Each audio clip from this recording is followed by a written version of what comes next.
চীনের শিশুদের মেধার রহস্য যেখানে লুকিয়ে আছে তা জানলে অবাকই হতে হয়। হ্যাঁ, বিশ্বজুড়ে যখন আলোচনা হয় শিশুদের বুদ্ধিমত্তা, মনোযোগ এবং শেখার ক্ষমতা নিয়ে, তখন চীনের নাম প্রথম সারিতেই আসে।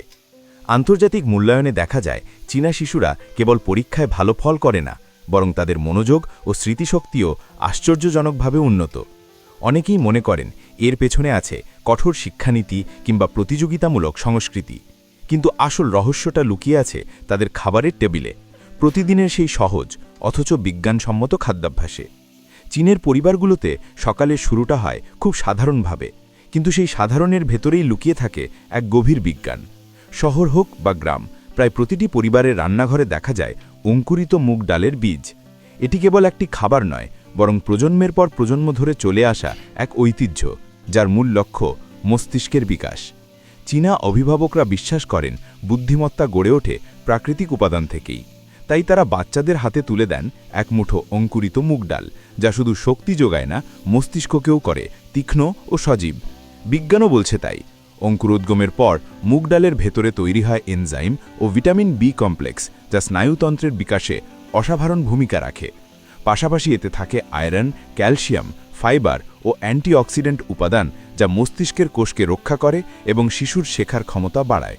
অঙ্কুরিত বীজের এই পুষ্টিগুণ শুধু বুদ্ধি বিকাশেই সাহায্য করে না, বরং শরীরের রোগ প্রতিরোধ ক্ষমতাও বাড়ায়। শিশুরা সারাদিন থাকে চনমনে ও মনোযোগী। হজমে সাহায্য করা প্রাকৃতিক এনজাইমগুলোর কারণে শরীরে জমে না কোনো অতিরিক্ত টক্সিন, ফলে মানসিক অবসাদও কমে। চীনের অনেক পুষ্টিবিদ মনে করেন প্রকৃতির কাছাকাছি যত বেশি খাবার, তত বেশি সতেজ থাকে মন ও মস্তিষ্ক। অন্যদিকে বিশ্বের বহু দেশেই এখনও শিশুদের নাস্তায় দেখা যায় প্যাকেটজাত সিরিয়াল, ফাস্টফুড বা ইনস্ট্যান্ট নুডলসের আধিপত্য।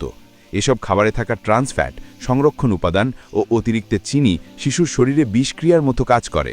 এগুলো শুধু স্থূলতা বাড়ায় না, বরং মস্তিষ্কের কোষ ক্ষতিগ্রস্ত করে মনোযোগ কমিয়ে দেয়।